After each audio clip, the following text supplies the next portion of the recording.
टूटा हुआ है, दुखी है, खुश है। अनेक प्रकार नहीं, बताइए नाम ना, कितनी प्रकार के हृदय हो सकते हैं? बहुत सारे वही अनेक प्रकार के हो गए।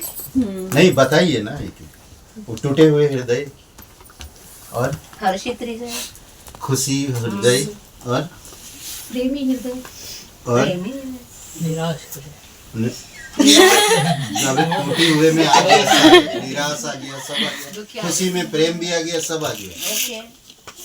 और बिछड़े हुए बिछड़े हुए, करेक्ट, बिछड़े हुए टूटे हुए वही है। और भटके हुए हैं, भटके हुए हृदय वही बिछड़े हुए। और खच्चर का हृदय, कठोर हृदय, मांस भरा हृदय, मांस का हृदय।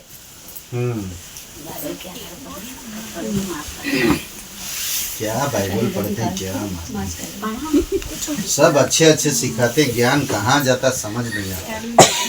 जैसे यहाँ से बाहर जाएंगे शैतान चुरा ही लेता है। क्यों मौका देते हैं शैतान को चुराने के लिए? आज मैं 6 प्रकार का हृदय के बारे में बात करूंगा, ठीक है? चलेगा? हाँ हाँ बताते हैं। ओके, हृदय की इच्छाएं देखते हैं कुछ। एक वचन पढ़िए, इब्रानी का 4:12, जोरों से पढ़िए कोई, फटाफट, बाइबल है, तेजी से पढ़िए। इब्रानी 4:12।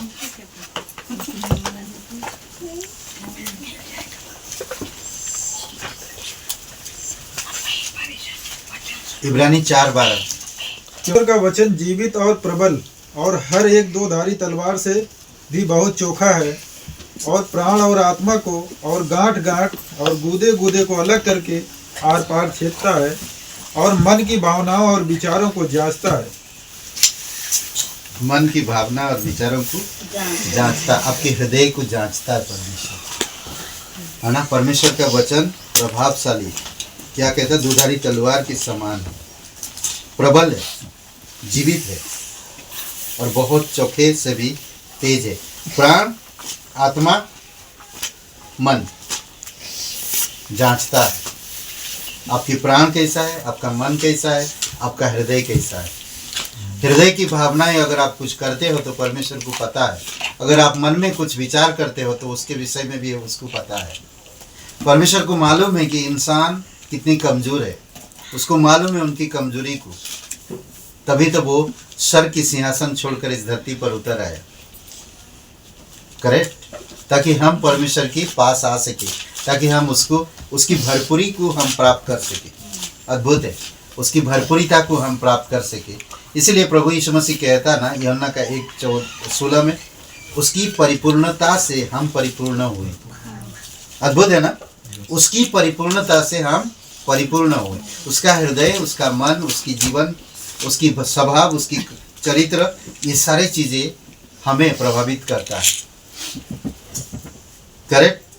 विचारों को जांचता, भावनाओं को जांचता है, मन की, हृदय की, सब चीजें। अगर आपके हृदय में कोई इच्छाएं हैं तो वो भी जानता परमेश्वर।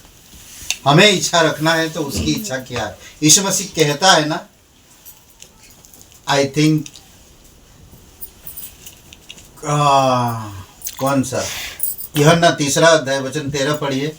यीशु मसीह कहता है कि मेरे भेजने वाला की इच्छा को मैं पूरी कर सकूं, पूरी करने आया हूं। वैसा ही कुछ है। 3:13। कोई स्वर्ग पर नहीं चढ़ा, कोई स्वर्ग पर नहीं चढ़ा, केवल वही जो स्वर्ग से उतरा, अर्थात मनुष्य का पुत्र जो स्वर्ग में है। ओके, ये वाला है। अच्छा, तो वचन कहाँ गया? एनीवे, वो वचन चेलों को वो कहता है कि मैं 4:36 या 37 देखिएगा, क्योंकि यीशु मसीह स्वर्ग से उतरा और वही उसे पूरा भी करता है। हाँ 13 है, 3 का 13 है। 3:13 कौन सा पढ़ा थे? पता नहीं कौन सा। यौना है। यौना, हाँ, यौना 3:13। लूका पढ़ रहे हैं ना? नहीं वही जो पढ़ा वही वही है, पढ़- वही है। वही स्वर्ग पर नहीं चढ़ा, केवल वही जो स्वर्ग से उतरा अर्थात आप कौन सा पढ़ रहे हैं? वही स्वर्ग से जो चढ़ा। हाँ वो तो है, वो 4 का 37 में बोल रहा हूँ। 4 का 36 या 37। 36 में है, काटने काटने वाला वाला मजदूरी पाता है और अनंत जीवन के लिए 37 फल बटोरता है। यहाँ पर बोलने वाला काटने वाला नहीं एनीवे, बट वो वचन मुझे अभी याद नहीं आ रहा। यीशु मसीह कहता है कि मेरे भेजने वाला की इच्छा, उसे भेजा कौन? परमेश्वर ने। करेक्ट, स्वर्ग से उतरा वो और परमेश्वर ने भेजा। अच्छा 14 वचन में क्या लिखा है? 3 का 14 में और जिस रीति से मूसा ने हाँ जंगल वो नहीं ठीक है। तो वो मेरे भेजने वाले की इच्छा पूरी करूँ, वो पूरी करने के लिए आया था। उसका हृदय में एक ही तमन्ना था, उसका हृदय में एक ही इच्छा थी कि वो उसकी भेजने वाले की इच्छा पूरी कर सके। एक अद्भुत बात है। तो उसकी आज कुछ हृदय के बारे में हम लोग सोचेंगे, जो परमेश्वर की वचन हमारी प्राण, आत्मा और मन की भावनाओं को, विचारों को जांचता है। परमेश्वर का वचन, इसलिए वचन जीवित है, प्रबल है और दुधारी तलवार है। समझ रहे हैं? जीवित वचन है, प्रबल है। जब आप वचन लेंगे आप प्रबल होंगे, आप जीवन में बढ़ेंगे। और दुधारी तलवार है, यानी कि अच्छे बुराई को समझता है। आपके अंदर क्या चीज़ रहना चाहिए, क्या चीज़ नहीं रहना चाहिए, वो अच्छी तरह से जानता है और उसको अलग करता है दोनों तरफ से। दुधारी तलवार मतलब दोनों तरफ से काटता है। आप ऊपर भी करोगे तो भी काटेगा, नीचे करोगे तो भी काटेगा। समझ रहे हैं? ऐसा है। सबसे पहला हृदय एक प्राकृतिक हृदय, अत्यंत दुष्ट है ना, एक प्राकृतिक यानी कि प्राकृतिक एक स्वाभाविक हृदय है जो पूरी तरह से दुष्टता से भरा हुआ है। समझ रहे? ये परमेश्वर को जानता नहीं है और इसमें रोग लगा हुआ है और ये कभी भी सही नहीं है। और ये हृदय नहीं समझ सकते हम इनको। इसीलिए कहता है यिर्मयाह का 17 और वचन 9 में कि परमेश्वर कहता है, मन तो सब वस्तुओं से अधिक धोखा देने वाला होता है, उसमें असाध्य रोग लगा है, उसका भेद कौन समझ सकता है। पहले से निकल गए तो कमाल होगी, मैंने बताने से पहले पढ़ दिए। Very good. ओके, इसमें क्या लगा? असाध्य, सब वस्तुओं में अधिक धोखा देता है और दुष्ट ही धोखा देता है।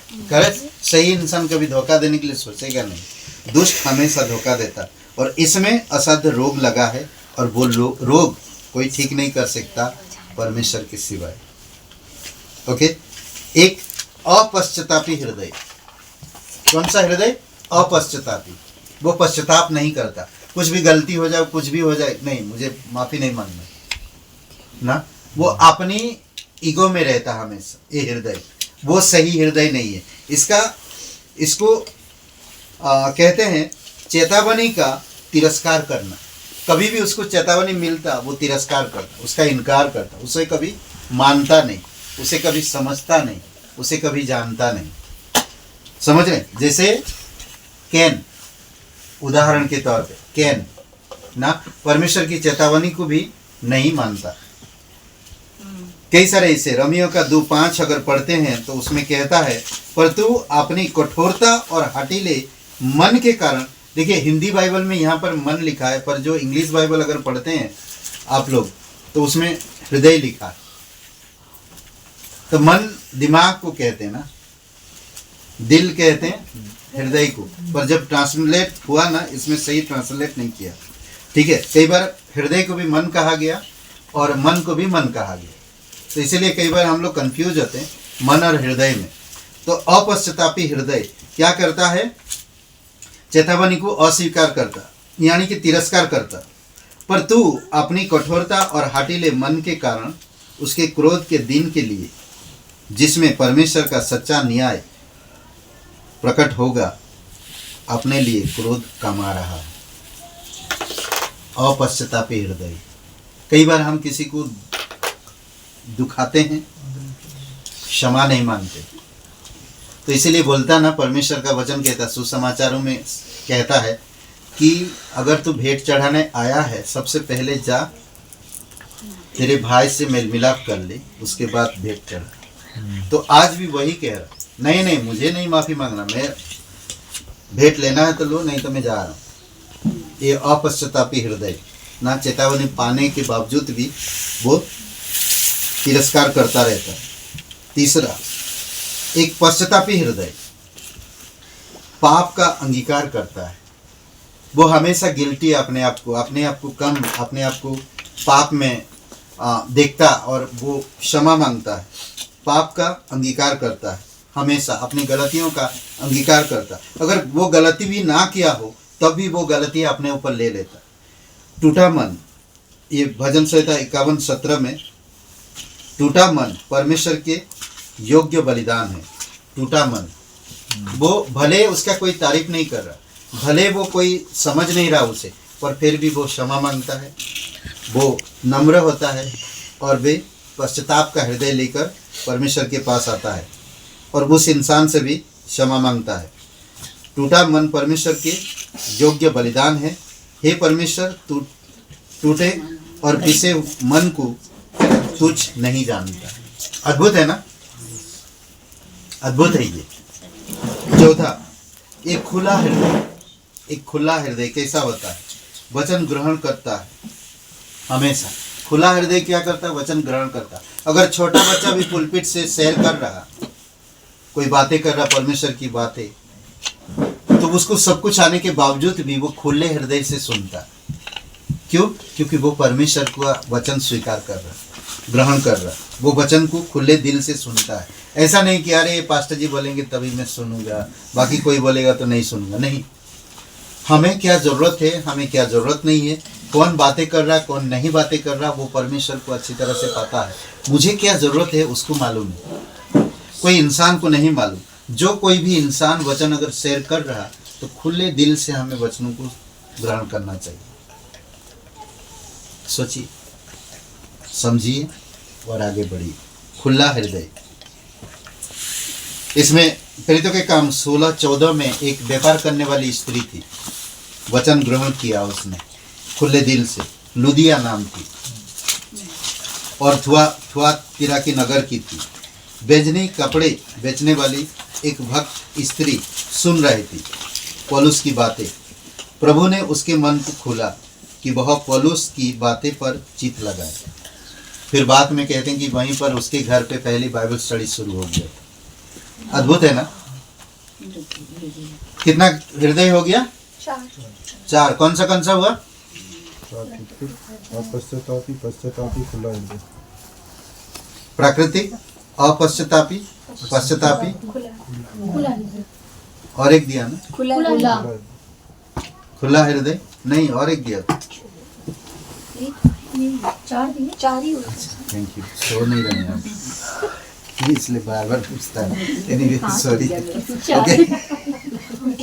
ओके, खुला हृदय। ओके, एक विश्वास करता हृदय, विश्वास करता, मसीह को ग्रहण करता है हमेशा, वो विश्वास का हृदय होता है। रोमियो का 10:9 निकालेंगे, पढ़िए। रोमियो का 10:9, ये विश्वास करता है, ग्रहण करता है। प्रभु यीशु मसीह मेरा उद्धारकर्ता के रूप में ग्रहण करता है। कैसे विश्वास करता है? देखिए, इसमें वो कला दिया, हम कैसे विश्वास कर सकते हैं। एक इंसान जब कभी जानता नहीं तो वो कैसे विश्वास कर सकता है? होठों से और दिल से, तब उसका उद्धार हो जाता है। इसमें दिया गया, पढ़िए। कि यदि तू अपने मुंह से यीशु को प्रभु जानकर अंगीकार करे और अपने मन से विश्वास करे कि परमेश्वर ने उसे मरे हुओं में से जिलाया, तो तू निश्चय उद्धार पाएगा। क्या कह रहे हैं? मुंह से अंगीकार किया, दिल से माना कि यीशु मरे हुओं में से, परमेश्वर ने यीशु को मरे हुओं में से जिलाया, इस बात पर मैं यकीन करता हूँ, तो वो उद्धार आ जाता। विश्वास का हृदय, समझ रहे हैं? उसी दिन से वो विश्वासी बन जाता, परमेश्वर का संतान बन जाता। आखिरी में प्रेरितों का काम 11:23 में, एक उद्देश्य पूर्ण हृदय, हमेशा अपने हृदय में उद्देश्य रखता ना, हमेशा वो जिस परमेश्वर पे भरोसा रखता उसके उद्देश्य में हमेशा उद्देश्य से भरा रहता। इसीलिए वचन कहता प्रभु से लिपटे रहता है, प्रभु से लिपटा रहता है, लिपटे नहीं लिपटा रहता है। पढ़िए। वह वहां पहुंचकर और परमेश्वर के अनुग्रह को देखकर आनंदित हुआ और सबको उपदेश दिया कि तन मन लगाकर प्रभु से लिपटे रहो। वाह, अद्भुत है ना। तन मन लगाकर प्रभु से लिपटे रहो। ये हृदय उद्देश्यपूर्ण हृदय। आपके पास भी ऐसे हृदय परखिए अपने आप, मेरा हृदय कैसा है। ये चार में से एक हो सकता है। समझ रहे हैं? हृदय की इच्छाएं क्या है आप ढूंढ लो, आप समझ लो, इसमें से कौन सा हृदय है आपका। मुझे लगता है हमारी हृदय कैसा होना चाहिए, कैसा होना चाहिए, कौन सा होना चाहिए? खुला वाला। सब हृदय रखो, खुला हृदय तो रखना ही है, मगर हमारा हृदय वो वाला होना चाहिए, उद्देश्यपूर्ण। आप ऑलरेडी विश्वास कर चुके हो, वचन ग्रहण कर चुके हो, आप विश्वासी हो, आप विश्वास में चल रहे हो, तो उद्देश्यपूर्ण वचन आपके अंदर होना चाहिए। दिल, आपके पास एक उद्देश्य हो। कौन सा उद्देश्य? परमेश्वर की अनंत मकसद, अनंत उद्देश्य, वो आपके अंदर होना चाहिए। करेक्ट? उद्देश्यपूर्ण। ये किसको बता रहा है? उन लोगों को बता रहा है, उद्देश्य से भरे रहो, लिपटे रहो परमेश्वर में। लिपटे रहने का मतलब वो उद्देश्य से भरा है ना, विश्वास में, अनुग्रह में, वचन में, प्रेम में, पवित्र आत्मा में, और क्या बोलते, कैरेक्टर में, हर एक चीज़ों में वो भरा रहता है। तो इसमें सब चीज़ें आ जाती उद्देश्य में। इसलिए हबक्कुक को परमेश्वर कहता है कि बड़े बड़े अक्षरों में लिख दे ना, ये जो लिखे हुए को बार बार, ताकि तू दौड़ते वक्त भी पढ़ सको और ठीक निर्धारित समय पर वो पूरा भी होगा। उद्देश्य अगर आपके पास नहीं तो आप मरे हुए हो, आपका हृदय मरा हुआ। उद्देश्य है ना। आप एक पेड़ लगाते हैं, कोई तो उद्देश्य होगा ना, क्यों लगाएं? आपके घर में बहुत सारे पेड़ लगाते हैं। मैं सोच रहा था आर्टिकल पेड़ है, एक आर्टिकल है, एक प्राकृतिक है, आर्टिफिशियल, सॉरी आर्टिकल नहीं, आर्टिफिशियल। ओके, कुछ बनाते हैं जैसा अभी इधर दिख रहा है, वो फूल का अच्छा लग रहा है ना, तो बढ़िया दिख रहा है, वैसा हमेशा ऐसा ही दिखेगा। पर कुछ ऐसा भी पेड़ है जो हर दिन चेंज होता है, हमें वो पेड़ होना चाहिए। परमेश्वर की अनुग्रह, परमेश्वर की करुणा आपको हर दिन नया करता है ना, हर दिन नया बनाता है।